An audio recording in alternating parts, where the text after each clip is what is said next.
Good to go. Guys, we have with us our coach, Mr. Gautam Gambhir. As usual, we take one question at a time. Yes, sir.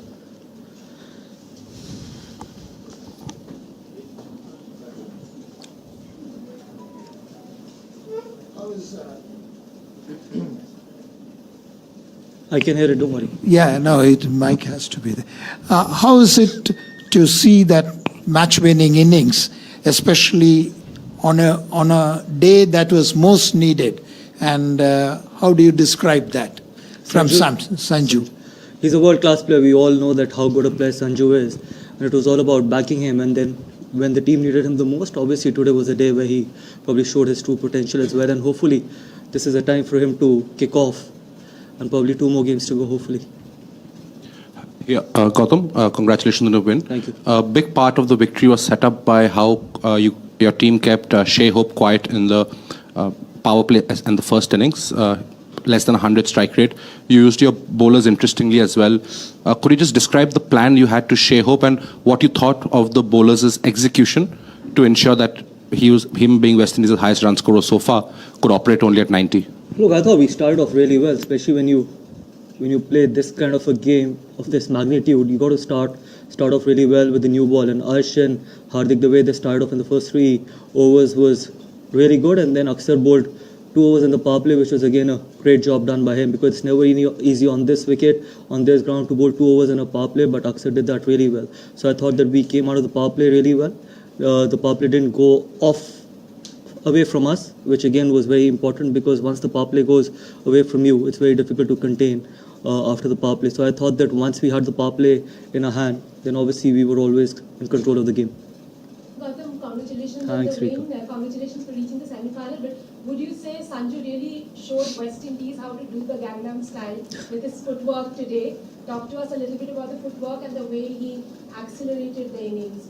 You know, sometimes he batted with a strike rate of over 200, then he brought it down. You know how he...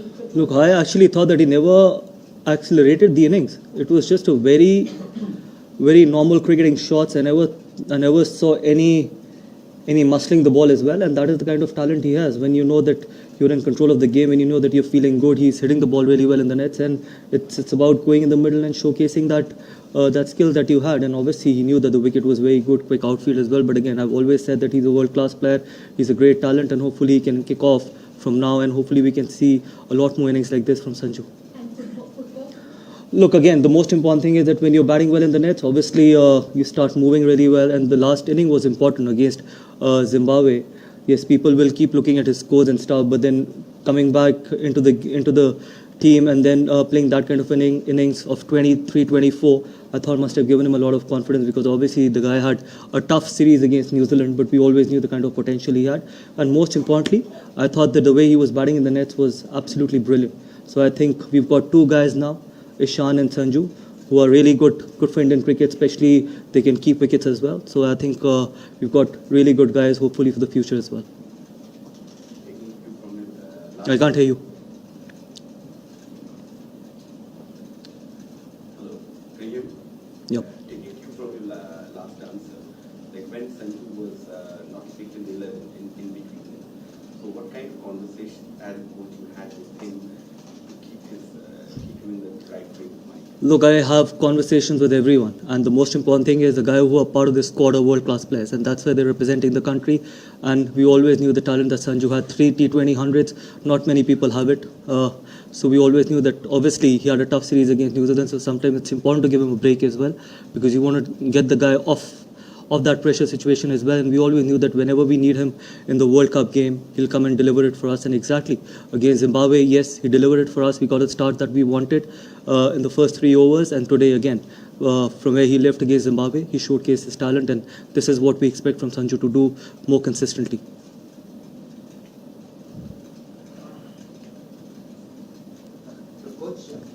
Yeah, that's okay. No worries. Yeah, Coach, we have seen you have a lot of conversations like with different players, be it Abhishek, Tilak, Sanju here. When, there are a lot of talks around strike rates and how the players are not getting off the blocks like they were doing in bilaterals, what is your role, to tell them not to overcomplicate things, and what are your messages that you give to the players? One thing is very clear, that bilaterals are very different to World Cups. The pressure is different. the competition is different. Obviously, the stakes are much higher as well.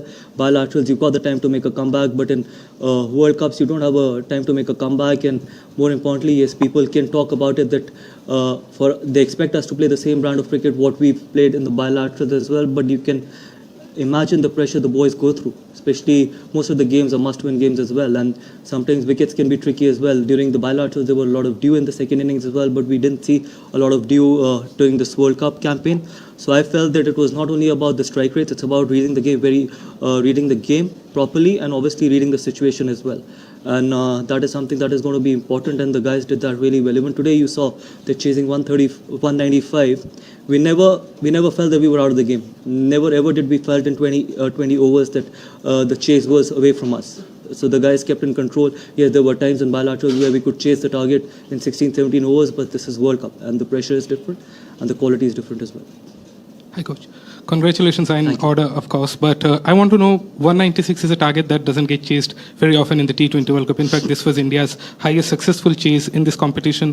Firstly, what are the sort of conversations you had in the mid-innings? And throughout this competition, we've seen that there's no dearth of belief in the team. So how do you inculcate that in the squad? Look, the best part is that I've played a lot of games at Eden Gardens. I've seen a lot of games at Eden Gardens as well. And obviously, it's a great chasing ground. And we always knew that it's probably the quickest outfield in the world at the moment. And so chase is never out of control. Till you have wickets in hand, you can chase anything on this ground. We saw that in the IPL as well, where 260, 270 were getting chased as well. So we knew that if we can have wickets in hand, we were always under control. And again, I thought the partnerships are important, irrespective of how the format is, which format we are playing. That partnership between Sanju and Surya obviously settled the nerves as well. So I thought those small partnerships can make a massive role, and someone had to break the game. So Tilak broke the game for us in the middle with that cameo, and then Sanju batted till the end. So I thought that it was a very clinical run chase. Gautam, India have used Bumrah differently in the tournament, sometimes in the power play, sometimes not in the power play. Today you had 3 overs for him in the second half of the innings. Is that dependent on the surface, the opposition, rhythm? How do you go about planning that? I think it's more to do with the opposition, that where the firepower lies. Especially we knew that West Indies has got a lot of firepower in the middle with Hetmeyer, Rovman and Sherfane. And we know that those guys are quality players. Those guys can take the game away from us. So we always knew that we needed someone like Bumrah in the middle to bowl at them. And I thought Hardik did a really good job, because sometimes bowling against these guys on this kind of a wicket, your fifth bowler actually can always be under pressure. Hardik and Aksar, I thought, controlled the game for us, because those 8 overs were very crucial. We knew that Arsh, Bumrah and Varun were always about to bowl their 4 overs. So I thought that for me today, I think the most important thing was how Hardik and how Aksar bowled. Yes, we can keep talking about other 3 bowlers, but that's the reason why we felt that Bumrah was important in the middle. So every time we have a big over, we can go back to Bumrah and try and control the game, because you don't want in a T20 game 2 back-to-back big overs as well. So that can take the game away from you. So for me, I think Bumrah is a banker, and we'll keep continue to use him in different ways. Coach, in these high-pressure games, nerves can play a part, irrespective of how experienced a player is. But Sanju never looked like he was, overawed by the occasion. Is that just down to mental strength? I think it's down to experience as well, and mental strength as well. Come the big games, come the knockout games, come the World Cups, it's all about mental, it's not about skill. You don't change skill in literally 1 week or 2 days or 3 days. It's about how much can you absorb the pressure.